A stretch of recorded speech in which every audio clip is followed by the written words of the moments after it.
السلام عليكم ورحمة الله تعالى وبركاته. بسم الله، الحمد لله، والصلاة والسلام على رسول الله وعلى آله وأصحابه حزب الله وعلينا عباد الله. أما بعد، فقد قال الله تعالى في القرآن العظيم والفرقان المجيد: أعوذ بالله من الشيطان الرجيم. بسم الله الرحمن الرحيم. سبحانك لا علم لنا إلا ما علمتنا إنك أنت العليم الحكيم. صدق الله العلي العظيم. وقال رسول الله صلى الله عليه وسلم: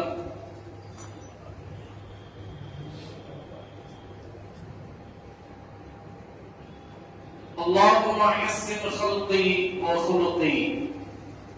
وصدق رسوله النبي الكريم ونحن على ذلك من الشاهدين. வல்லவனை வாழ்த்தி முதல் பூவானை போற்றி வழிமார்களின் ஆசித்தனை நாடி எனது உரையை துவங்குகிறேன். புனிதமிக்க இந்த ஜும்ஆ நாளிலே, மகத்துவமிக்க இந்த மஸ்ஜிதிலே நல்லதை சொல்லவும் கேட்கவும் வாய்ப்பளித்த எல்லாம் வல்ல அல்லாஹ்விற்கே புகழ் அனைத்தும் உரித்தாகட்டும். இன்று நம்மை எல்லாம் நல்லது கேட்பதற்காக வேண்டி இந்த மகத்துவமான மஸ்ஜிதிலே ஒன்று கூட்டியது போல, நாளை மறுமையில் சுவன பூஞ்சோலையிலே நல்லோர்களின் கூட்டத்தில் அல்லாஹ் தஆலா நம் அனைவரையும் ஒன்று சேர்த்து அருள் புரிவானாக. கண்ணியத்திற்கும் பெருமதிப்பிற்கும் உரிய அல்லாஹ்வின் நல்லடியார்களே, அல்லாஹ்வினுடைய மாபெரும் கிருபையினால் ரஜபுல் முரஜப் என்று சொல்லப்படுகின்ற பரக்கத்தை இந்த மாதத்திலிருந்து நீங்கள் கேளுங்கள் என்று நம் உயிரினும் மேலான உத்தம திருநபி ஸல்லல்லாஹு அலைஹி வஸல்லம் அவர்கள் இந்த மாதத்தை தொடங்கியதிலிருந்து அல்லாஹும்ம பாரிக் லனா ஃபீ ரஜப வ ஷஅபான் வ பல்லிக்னா ரமலான் என்று நீங்கள் துஆ செய்யுங்கள் என்று சொன்னார்கள் அல்லவா?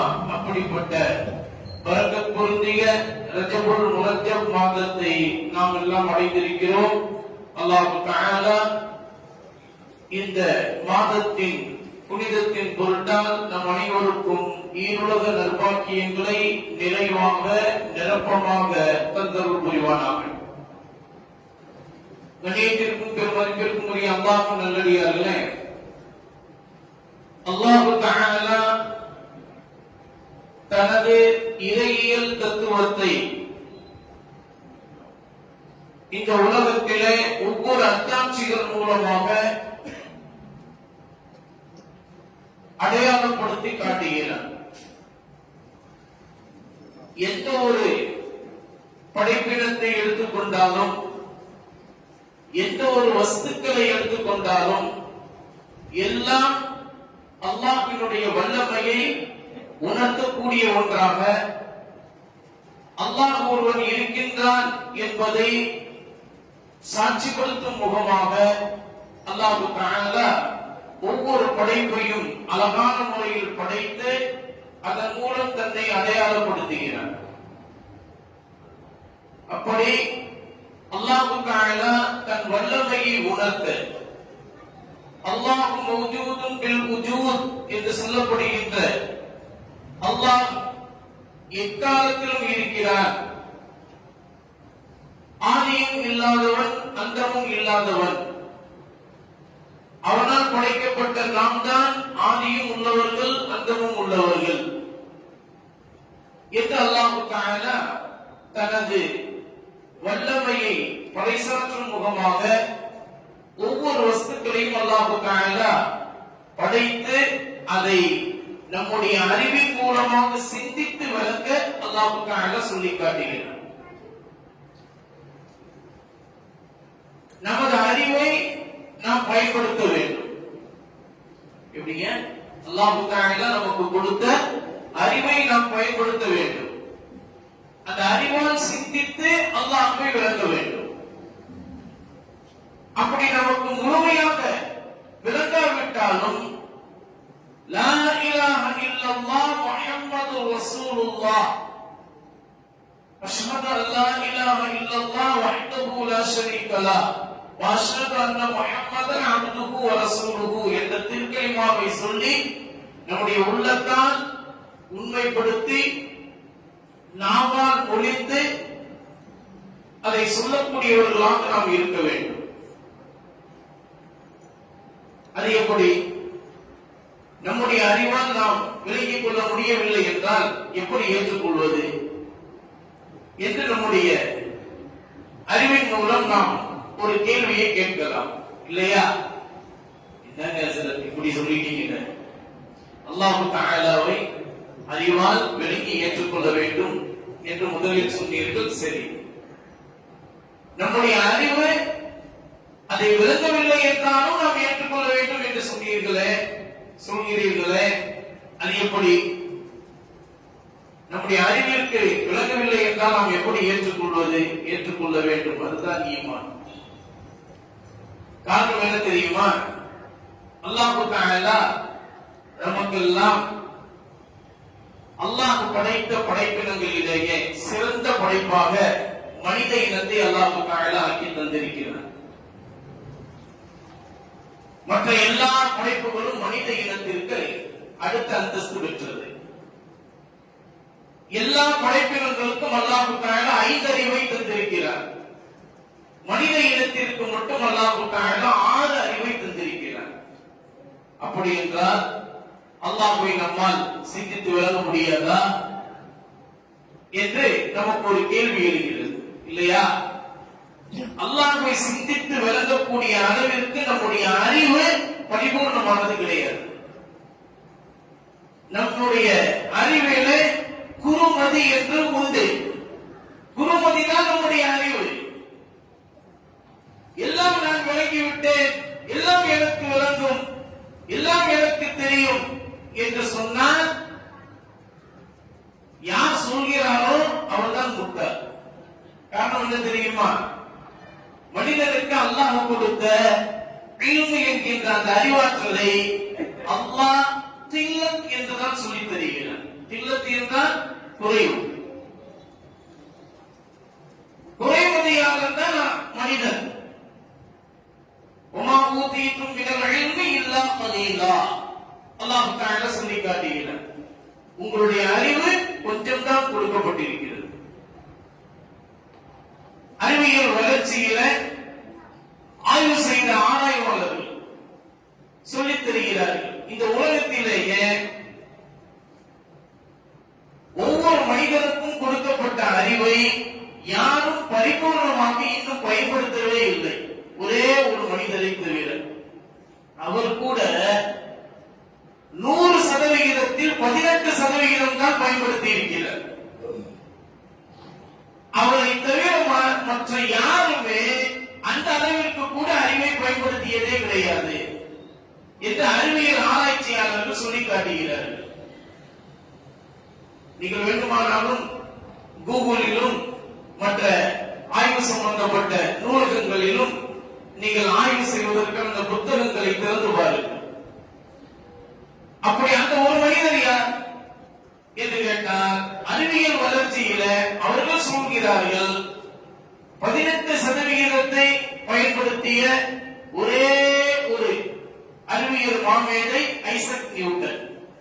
ஐசக் நியூட்டனை தவிர மற்ற எல்லாருமே அதை விட குறைவான அளவில் தான் சதவிகிதத்தில் தான் தங்களுடைய அறிவை பயன்படுத்தி இருக்கிறார்கள். ஐசக் நியூட்டன் மட்டும்தான் மனித இனத்திற்கு கொடுக்கப்பட்ட அறிவை 18% பயன்படுத்தி இருக்கிறார். அப்படி என்றால் அவரே எத்தனை சதவீதத்தை இன்னும் பயன்படுத்தல? 87% இன்னும் பயன்படுத்தவில்லை என்று அறிவியல் உலகியல் சார்ந்த சர்வதேச அளவில் ஆய்வு செய்யப்பட்டு சொல்லப்படுகின்ற ஆய்வினுடைய முடிவு இது. நம்முடைய மார்க்க அளவிலே பார்க்கின்ற போது அல்லாஹ் தஆலா கொடுத்த அறிவை பரிபூர்ணமாக இந்த உலகில் பயன்படுத்தியவர்கள் நபிமார்கள், ரசூல்மார்கள், வலிமார்கள், சஹாபாக்கள், இமாம்கள், நல்லோர்கள் நாதார்கள். அதற்கு பிறகு ஒவ்வொருவரும். இப்படியாக அல்லாஹ் தந்த அறிவு நமக்கு குறைமதியாகும். அந்த அடிப்படையில் தான் அல்லாஹ்வை சிந்திக்க நம்முடைய அறிவை செயல்படுத்தினால் ஒரு அளவிற்கு மட்டும்தான் விளக்க முடியும். அதை தாண்டி நம்முடைய அறிவை நம்மால் விளங்கிக் கொள்வதற்கு இடம் கொடுக்காது. ஃபஜ்ர் தொழுகைக்கு 2 ரக்அத் ஃபர்து, லுஹர் தொழுகைக்கு 4 ரக்அத் ஃபர்து, அஸ்ர் தொழுகைக்கு 4 ரக்அத் ஃபர்து, மக்ரிப் தொழுகைக்கு 3 ரக்அத் ஃபர்து, இஷா தொழுகைக்கு 4 ரக்அத் ஃபர்து.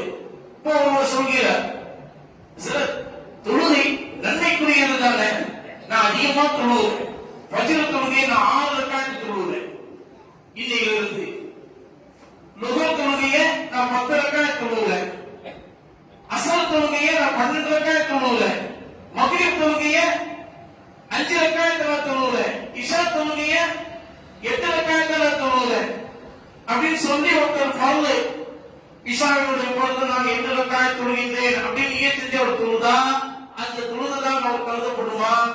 இல்லை. ஏன்? காரணம் என்ன?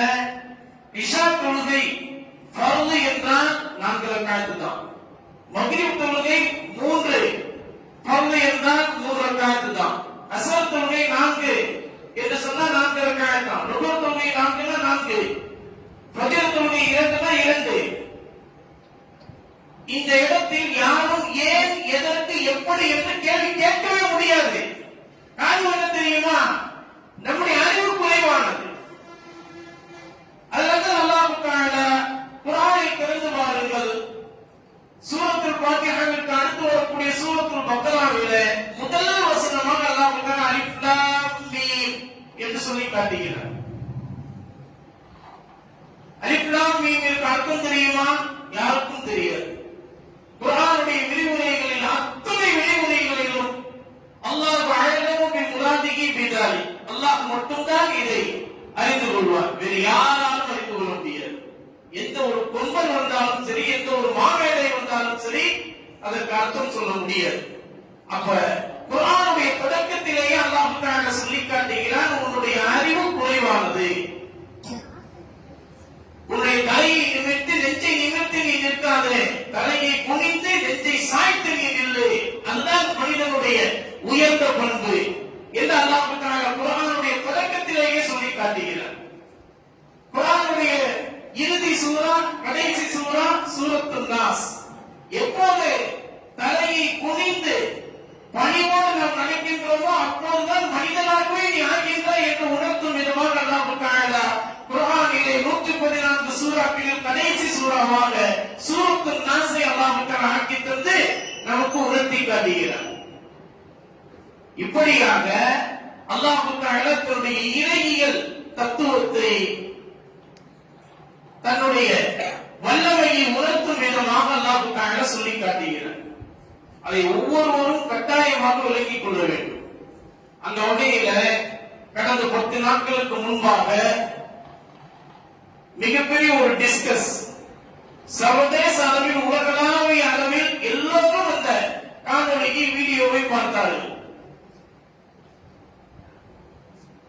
ஒன்று ஷமாயில் நத்வி என்கின்ற ஒரு ஆலிம், இன்னொரு ஜாமித் அக்தர் என்று சொல்கின்ற நாத்திகராக இருக்கக்கூடிய, இறைவனுப்பு கொள்கையை ஏற்றுக்கொண்டிருக்கிற அந்த ஒரு மனிதர். இந்த இருவருக்கும் நடந்த மிகப்பெரிய விவாதத்தை உலகளாவிய அளவில், சர்வதேச அளவில் எல்லோரும் பார்த்தார்கள்.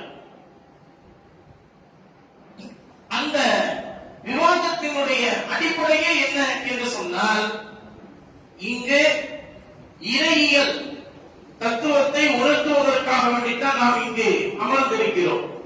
இதில் ஷமாயில் நத்வி என்கின்ற ஆலிம் அல்லாஹ் என்பதை தாண்டி அல்லாஹ்வை உணர்த்தும் விதமாக அந்த இடத்தில் தன்னுடைய இறைவனான அல்லாஹ் என்ற பெயரை சொல்லாமல் வெறும் இறைவன் இருக்கின்றானா, Does God exist? இறைவன் இருக்கின்றானா என்கின்ற தலைப்பின் கீழ் இருவரும் விவாதிக்க இருக்கிறார்கள். அந்த அடிப்படையில் இருவருக்கும் விவாதம் ஏற்பட்டது. அதில் முதலிலேயே அவர்களுடைய விஷயம் என்னவென்று சொன்னால், அவர்களே பேசி வைத்துக் கொண்டார்கள். நாம் இங்கு பேசக்கூடிய அந்த விவாதம், ஷமாயில் நத்வி ஆலிமாகிய நீங்கள் இறைவன் இருக்கின்றான் என்று உணர்த்தும் விதமாக பேசப் போகிறீர்கள்.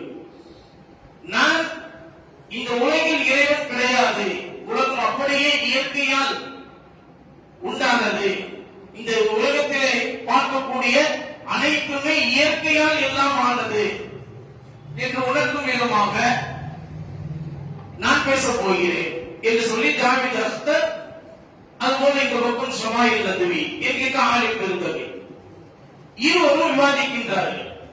அதில் முதலிலேயே இந்த விவாதத்தில் நாம் எதை பேசக்கூடாது என்று முடிவெடுத்துக் கொண்டார்கள். என்ன பேசக்கூடாது என்று சொன்னா, அறிவியல் சார்ந்த கருத்துக்களை நாம் இந்த விவாதத்தில் முன்னெடுத்து வைக்கக்கூடாது.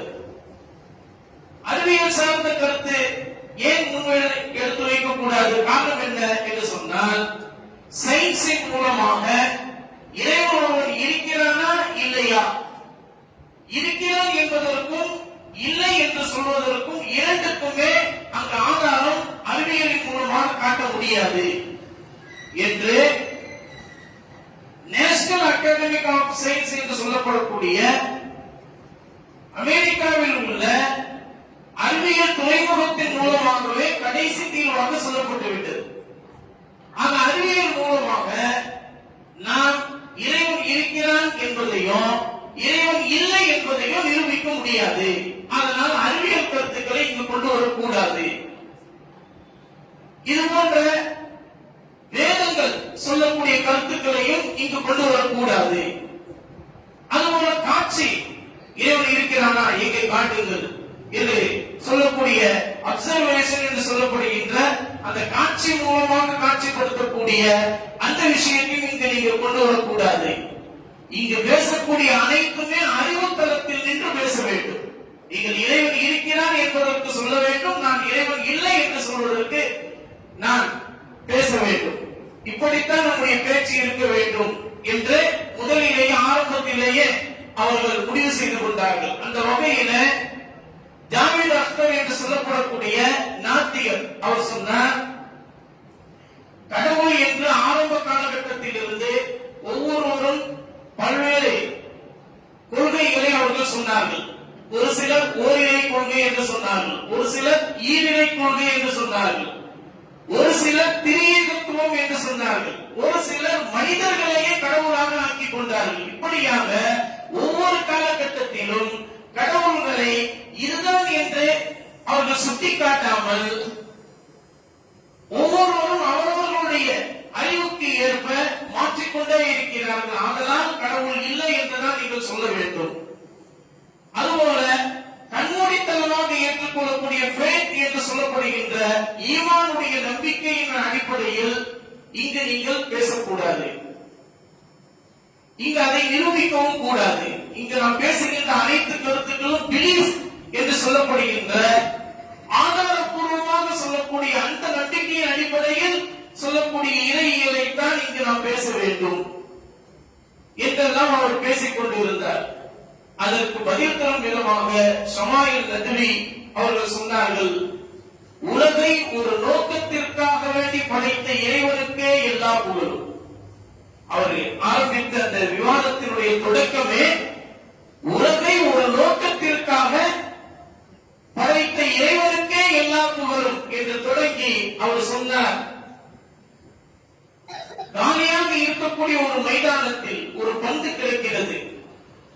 அந்த பந்தை பார்த்ததும் ஒருவர் எப்படி சிந்திக்க வேண்டும், இந்த பந்து இந்த கிரவுண்ட்ல எப்படி வந்தது, யார் எடுத்துக்கொண்டு வந்து போட்டது, இது எந்த இடத்திலிருந்து வந்தது, எங்கு வந்து இது விழுந்தது என்றுதான் அவர் யோசிக்க வேண்டுமே தவிர, இந்த பந்து அப்படியே இந்த கிரவுண்ட்ல வந்துருச்சு, இயற்கையாவே வந்துருச்சு என்று சிந்திக்கக்கூடிய அளவிற்கு நம்முடைய அறிவை நாம் பயன்படுத்தக்கூடாது. அப்படி பயன்படுத்தினால்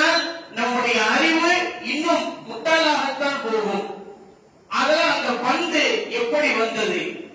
இந்த கிரவுண்ட்ல இந்த பந்து இந்த ஒருவரின் மூலமாகத்தான் வந்தது என்று நாம் சிந்திக்கின்றோம் அல்லவா? அது போலத்தான் இந்த உலகம் இறைவன் என்கின்ற மாபெரும் சக்தியின் மூலமாகத்தான் இந்த உலகம் வந்தது. இறைவன் என்ற மாபெரும் சக்தியின் மூலமாகத்தான், வல்லமையின் மூலமாகத்தான் இந்த உலகில் எல்லாம் இயங்குகிறது என்று நீங்கள் சொல்ல வேண்டும். அதுதான் இறைவனுடைய அடிப்படை கொள்கையாக இருக்கிறது.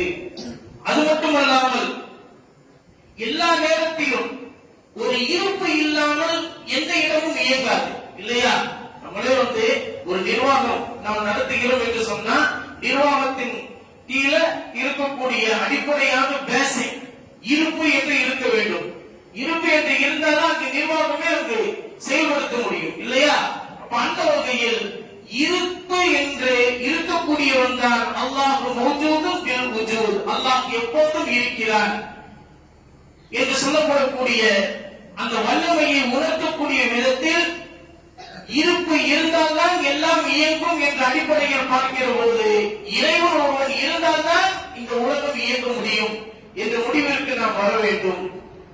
ஆகவே கண்மூடித்தனமான ஈமான் என்று நீங்கள் சொல்லிவிடக் கூடாது. காரணம் என்னவென்று சொன்னால் எங்களுடைய அறிவு அந்த இடத்தில் குறைமதியானது. எங்களுடைய அறிவு அந்த இடத்தில் எல்லா வகையிலும் செயல்படுத்த முடியும் என்று நாம் எங்களால் சொல்ல முடியாது. எங்களுடைய அறிவிற்கு ஒரு கட்டத்திற்கு மேல் வேலை செய்யக்கூடிய அளவிற்கு அல்லாஹ் தஆலா அந்த வல்லமையை கொடுக்கவில்லை. எங்களுடைய அறிவு ஒரு கட்டம் வரைக்கும் தான் செயல்பட முடியும். இதுதான் மனிதனுடைய அறிவாக இருக்கிறது என்று அந்த இடத்தில் அவர் விளக்கி பேசி அந்த இடத்தில் விவாதத்தினுடைய முடிவாக மக்களால் ஏற்றுக்கொள்ளக்கூடிய அளவிற்கு இறையியல் தத்துவத்தை அந்த இடத்தில் விளக்கி காட்டினார்கள் என்று அந்த இடத்திலே டிஸ்கஸ் விவாதம் நடந்த இடத்திலே கடைசியாக தீர்வு சொல்லப்பட்டது. இதையெல்லாம் நாம் ஏன் சொல்கிறோம் என்று சொன்னால் இப்போதுள்ள காலகட்டத்தில் நம்மில் சிலர் இப்படி தங்களுடைய சிந்தனையின் மூலமாக உருவாகி கொண்டே இருக்கிறார்கள். ஒவ்வொரு நாளும் காலை நேரத்தில் கிப்லாவை மேற்கு திசையை முன்னோக்கி 1 மணி நேரம் அமர்ந்து கொண்டு அப்படியே அமர்ந்து தியானித்தால் போதுமானது. அதுதான் தொழுகை என்று நமக்கு சொல்லப்பட்டிருக்கிறது. 1 மணி நேரம் நாம் அந்த இடத்தில் ஒரே இடத்தில் அமர்ந்து தியானித்து விட்டால் அந்த ஒரு நாள் நாம் செய்யக்கூடிய அனைத்து தொழுகைகளையும் செய்ததாக ஆகிவிடுகிறது என்று சொல்லி நம்மில் சிலரே அப்படி செய்து கொண்டிருக்கிறார்கள், உருவாகி கொண்டிருக்கிறார்கள். ஏன்னா என்னுடைய அறிவின் மூலமாக நான் விளங்கிட்டேன் அல்லாஹ் இப்படிதான் துருவணும் என்று சொல்லி. ஆனால் இது எப்படிப்பட்ட ஒரு அறிவு என்று சொன்னால் நபிகள் நாயகம் ஸல்லல்லாஹு அலைஹி வஸல்லம் அவர்கள் 1400 ஆண்டுகளுக்கு முன்பே நமக்கு சொல்லி காட்டி விட்டார்கள். ஷைத்தானியர் எப்படி நம்முடைய அறிவை வழிகெடுப்பான் என்று சொன்னால் இதை படைத்தது யார், அதை படைத்தது யார், அவனை படைத்தது யார், இவனை படைத்தது யார், இப்படியே கேள்வி கேட்டுக்கொண்டே வந்து கடைசியில் உன்னுடைய இறைவன் அல்லாஹ்வை படைத்தது யார் என்று வந்து நிற்பார். அப்படி நிற்கிற போதுதான் யார் ஒருவர் அல்லாஹ்வுடைய தௌஃபீக்கின் மூலமாக ஈமானிய நம்பிக்கை அந்த அருள்பாக்கியம் கிடைத்திருக்கிறதோ அவர் தப்பித்துக் கொள்வார். எந்த ஒரு மனிதர் ஷைத்தான் அப்படி கேட்கிற போது ஆமா கரெக்டா தான் கேள்வி கேட்கிறாப்பா, சூப்பர் அறிவாளர்டா, கரெக்டா கேள்வி கேட்கிறோம். அப்போ நம்ம அல்லாஹ்வை படைச்சது யாரு அப்படின்னு சொல்லி யாரு தன்னுடைய அறிவை வலிமைப்படுத்தி அந்த இடத்தில் சென்று விடுகிறார்களோ அவர்கள் ஷைத்தானாக மாறி விடுகிறார்கள். அப்போதிலிருந்துதான் அவருடைய வணக்க வழிபாடுகள், அவருடைய நடைமுறைகள், அவருடைய பேச்சுவார்த்தைகள், அவருடைய எண்ணங்கள் எல்லாம் மாறி போய்விடுகிறது. சிந்தனை அனைத்துமே மாறி போய்விடுகிறது. ஆனால் நபிகள் நாயகம் ஸல்லல்லாஹு அலைஹி வஸல்லம் அவர்கள் சொல்லி தந்தார்கள், நன்றாக கவனிக்க வேண்டும். நீங்கள் கிப்லாவை முன்னோக்கி அல்லாஹ்வை வணங்குவதற்கு நீங்கள் வந்து விட்டால் அந்த இடத்தில் ஒன்று நீங்கள் அல்லாஹ்வை வணங்குவது போல் அல்லாஹ்வை பார்த்து வணங்குவது போல் நீங்கள் நின்று அல்லாஹ்வை வணங்க வேண்டும்.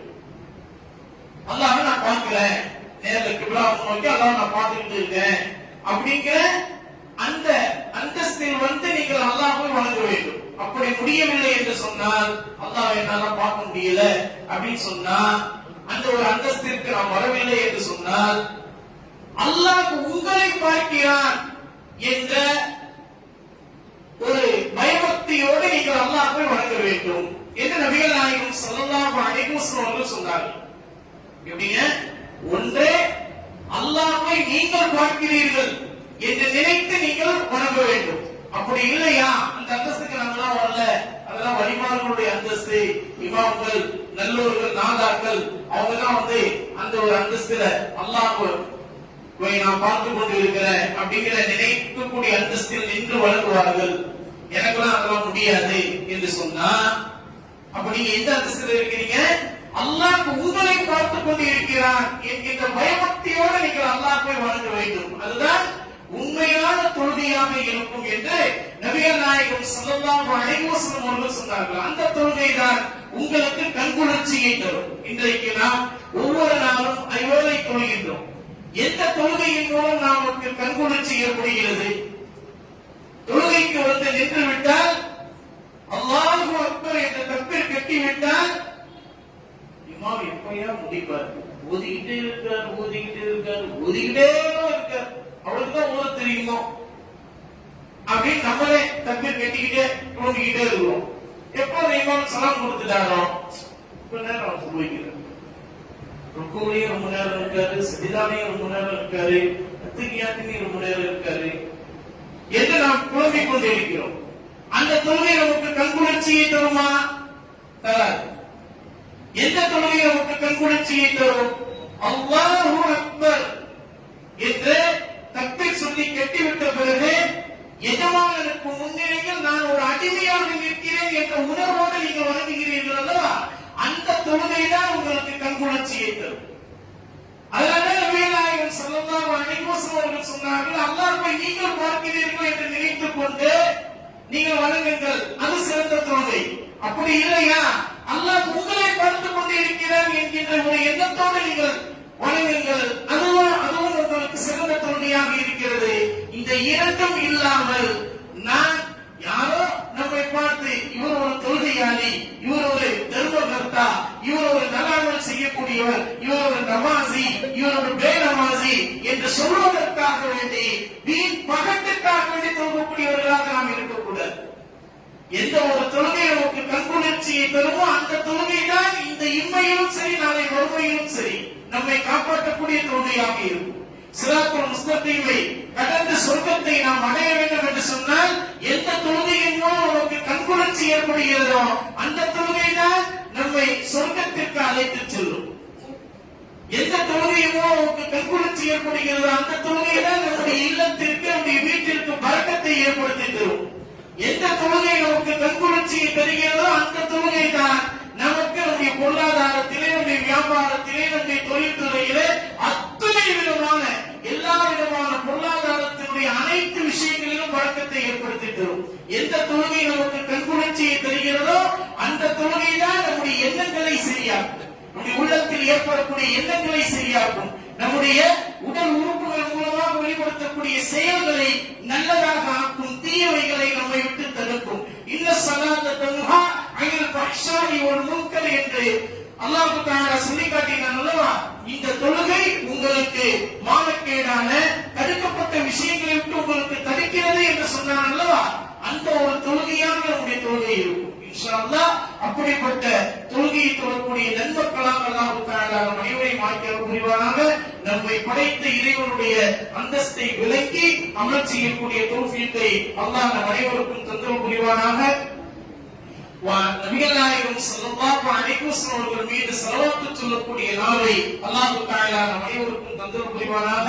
நாம் தொழக்கூடிய அந்த தொழுகையின் மூலம் கண்குளிர்ச்சியை ஏற்படுத்தக்கூடிய தொழுகையாக தொழக்கூடிய பாக்கியத்தை அல்லாஹ் தஆலா நம் அனைவருக்கும் தந்தருள் புரிவானாக. வாழ்நாள் முழுவதிலும் நபிகள் நாயகம் ஸல்லல்லாஹு அலைஹி வஸல்லம் அவர்கள் மீது ஸலவாத் சொல்லக்கூடிய நாவை அல்லாஹ் தஆலா நம் அனைவருக்கும் தந்தருள் புரிவானாக. வாழ்நாள் முழுவதிலும் நபிகள் நபிகள் நாயகம் ஸல்லல்லாஹு அலைஹி வஸல்லம் அவர்களுடைய சுன்னத்தான நடைமுறைகளை பேணி வாழக்கூடிய தௌஃபீக்கை அல்லாஹ் நம் அனைவருக்கும் தந்தல் புரிவானாக. வாழ்நாள் முழுவதும் தொழுகையில் பேணுதல் உள்ளவர்களாக இருந்து தொழுகையை இமாம் ஜமாஅத்தோடு தொழக்கூடிய பாக்கியம் பெற்றவர்களாக அல்லாஹ் நம் அனைவரையும் ஆக்கி அருள் புரிவானாக.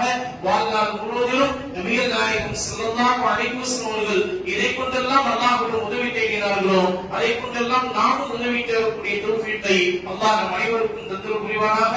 நபிகள் நாயகம் ஸல்லல்லாஹு அலைஹி வஸல்லம் அவர்கள் எதையெல்லாம் விட்டு பாதுகாப்பு தேடினார்களோ அதை விட்டெல்லாம் நம்மையும் நம்முடைய சாலிஹான பிள்ளை செல்வங்களையும் சாலிஹான மனைவி மக்கள் உற்றார் உறவினர்கள் அனைவரையும் அல்லாஹ் தஆலா பாதுகாப்பு புரிவானாக. நம்முடைய கரங்களை உயர்ந்த கரங்களாக ஆக்கி புரிவானாக. வாழ்நாளெல்லாம் பிறருக்கு உதவி செய்யக்கூடிய தயார மனப்பான்மை உள்ளவர்களாக அல்லாஹ் நம் அனைவரையும் ஆக்கி புரிவானாக. வாழ்க்கையின் எந்த தருணத்திலும் அல்லாஹ்வை தவிர்த்து வேறு எவரிடத்திலும் கையேந்தாமல் அல்லாஹ் நம்மையும் நம்முடைய சாலிஹான பிள்ளை செல்வங்களையும் சாலிஹான மனைவி மக்கள் அனைவரையும் அல்லாஹ் தஆலா பாதுகாத்து அருள் புரிவானாக. வாழ்நாளெல்லாம் நபிகள் நாயகம் ஸல்லல்லாஹு அலைஹி வஸல்லம் அவர்களுடைய சுன்னத்தான வாழ்க்கை முறையை போல நாம் வாழக்கூடிய தௌஃபீக்கை அல்லாஹ் நம் அனைவருக்கும் தந்தல் புரிவானாக. நாளை மறுமையிலே நபிகள் நாயகம் ஸல்லல்லாஹு அலைஹி வஸல்லம் அவர்களோடு மக்காம் மஹ்மூதிலே இருந்து ஹவுதுல் கௌர் தண்ணீர் தடாகத்திலிருந்து அவருடைய முபாரக்கான களத்திலிருந்து நீர் வாங்கி குடிக்கக்கூடிய தௌஃபீக்கையும் நாளை மறுமையிலே ஷஃபாஅத்துல் உஸ்மா என்று சொல்லப்படுகின்ற மகத்தான சிபாரிசு பெறக்கூடிய தௌஃபீக்கை அல்லாஹ் நம் அனைவருக்கும் தந்தல் புரிவானாக. அஸ்ஸலாமு அலைக்கும் வரஹ்மத்துல்லாஹி தஆலா வபரகாத்துஹு.